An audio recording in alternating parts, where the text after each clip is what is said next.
Alors, dans cet exercice, on vous donne un endomorphisme F de R3 qui est représenté par une matrice A relativement à la base canonique de R3, que je vais noter B. Après, on vous donne des vecteurs E'1, E'2, E'3. Ça forme une famille que je vais noter B'.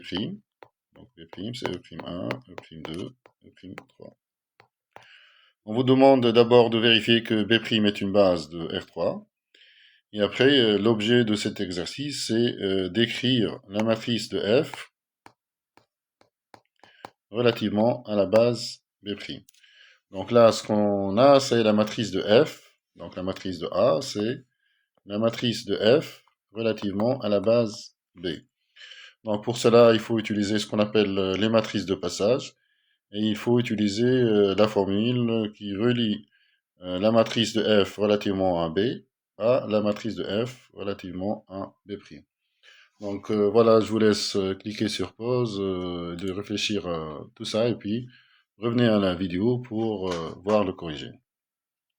Allons-y donc pour la première question, vérifiant que B', que la famille B' est une base. Donc pour cela, je vais écrire les coordonnées des vecteurs de B'. Donc les coordonnées de E'1 sont 2, 3, 1. Ensuite 3, 4, 1. Et enfin 1, 2, 2.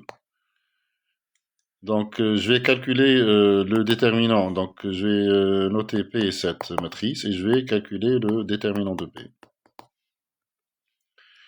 Donc, je calcule le déterminant de P. Pourquoi je calcule le déterminant de P? Parce que si le déterminant de P est différent de 0, ça voudra dire que cette famille est une base. Donc, allons-y pour ce calcul de déterminant. Je vais annuler le 2 qui est là. Pour cela, je vais remplacer C1 par C1 moins 2 C3. Donc j'aurai ici 0, 3 moins 4 moins 1, et 1 moins 4, ça fait moins 3. Ensuite, je vais annuler le 3 qui est là, donc je vais remplacer C2 par C2 moins 3, C3. Donc j'aurai ici 0, 4 moins 6 moins 2, et 1 moins 6 moins 5.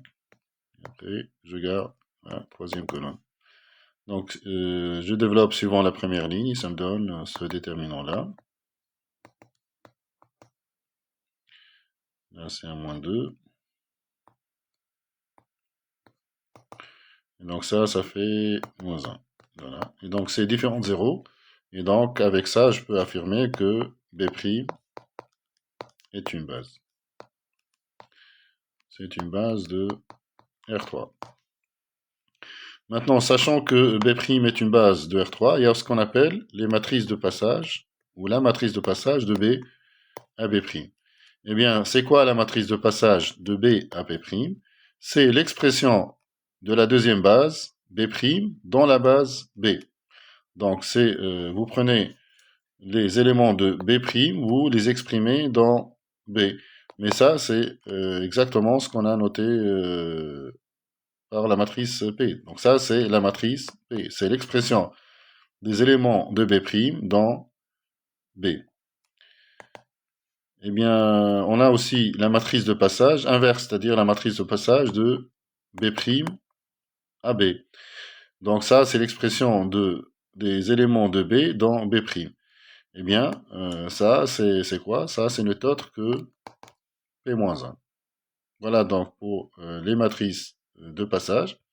Maintenant, on va écrire la relation qui relie les deux matrices de F. La matrice de F relativement à B' et la matrice de F relativement à B. Eh bien, ça, c'est quoi? Ça, c'est P-1.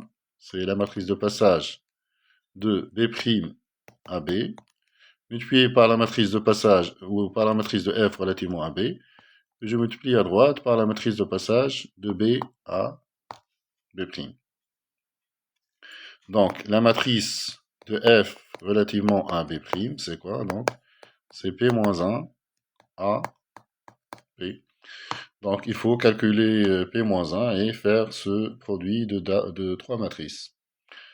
Donc, allons-y pour le calcul de P-1. Avant cela, je vais encadrer cette formule.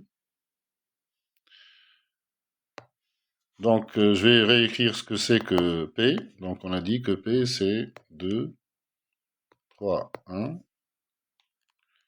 3, 4, 1 et 1, 2, 2. Donc, vous utilisez la formule que vous voulez pour le calcul de l'inverse de P.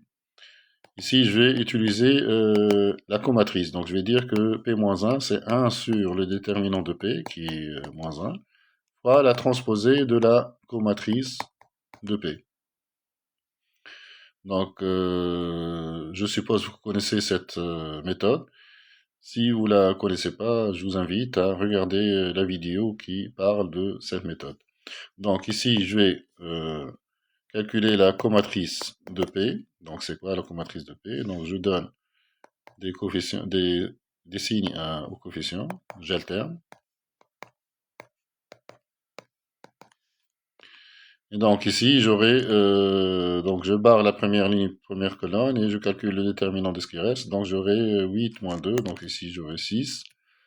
Ensuite, là, je vais avoir 3 ou 6 moins 2, 4. Avec les signes moins, donc j'aurai moins 4. Là, j'aurai 3 moins 4 moins 1. Ensuite, je vais avoir, donc je barre deuxième ligne et première colonne, je vais avoir 6 moins 1, 5, avec le signe moins, donc ça fait moins 5.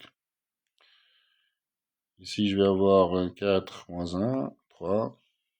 Là, je vais avoir donc 2 moins 3, moins 1 avec le signe moins, ça fait 1. Là, c'est 6 moins 4, 2. Là, c'est donc 4 moins 3, 1. Avec le signe moins, ça fait moins 1. Et enfin, je vais avoir 8 moins 9, moins 1. Donc ça, c'est la comatrice de P. Et donc P moins 1, c'est 1 sur le déterminant de P. Donc 1 sur moins 1, donc ça fait moins 1.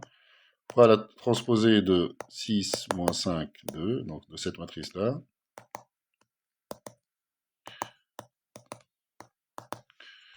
Donc tout ça, ça fait donc moins 1 fois la matrice 6 moins 4 moins 1. Moins 5, 3, 1, et 2, moins 1, moins 1. Donc ça me donne la matrice moins 6, 4, 1, 5, moins 3, moins 1, et moins 2, 1, 1. Voilà donc la matrice P-1. Et donc maintenant, pour trouver la matrice de F relativement à B', donc je vais écrire P-1 A P. Donc je vais commencer par calculer A fois P. Donc A fois P, c'est ce produit de matrice, 15, 20. Donc ça c'est A.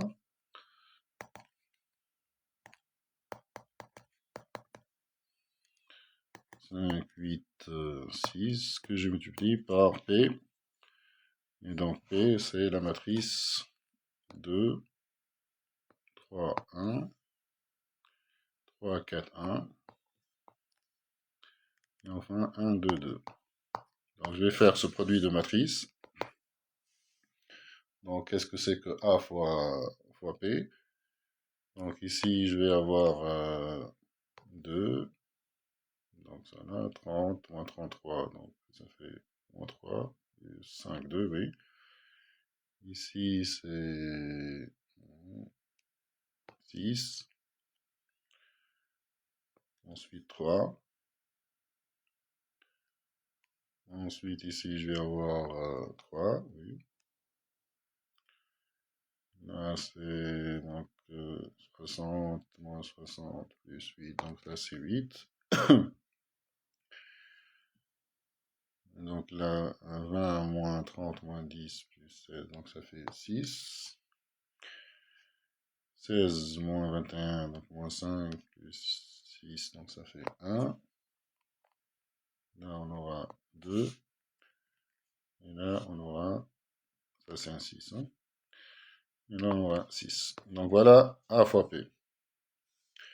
Maintenant, je vais calculer P moins 1 fois A fois P. Donc j'écris la matrice P-1, qui est la matrice moins 6, 4, 1, 5, moins 3, 1, et moins 2, 1, 1.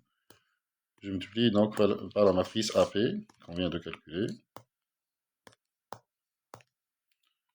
3, 6, 6. Donc ceci va me donner moins 12 plus 15, donc ça fait 3, moins 2, donc ça fait 1. Là, je vais avoir moins 36 plus 44, donc là c'est 0. Là aussi je vais avoir 0. Là c'est 0. Là c'est 24 moins 24 plus 2, donc là c'est 2. Ici je vais avoir 0. Là je vais avoir 0. Là c'est 6 moins 6 plus 8, 14. Là c'est un moins 1. Donc c'est 6 moins 8. Voilà, donc ça fait moins 2 plus 2. Donc ça c'est 0.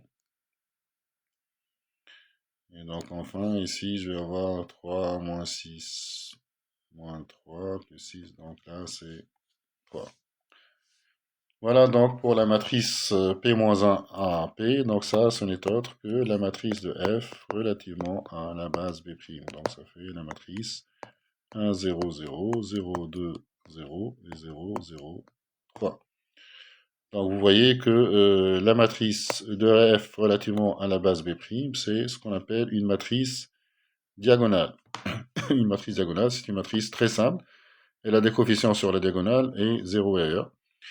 Donc c'est une matrice qui permet de faire beaucoup de calculs assez simplement. Donc vous voyez que quand on passe d'une base vers une autre, on peut simplifier la matrice. Voilà donc pour cet exercice. J'espère qu'il vous sera utile. N'oubliez pas, s'il vous plaît, de liker cette vidéo et de vous abonner à notre chaîne. À bientôt.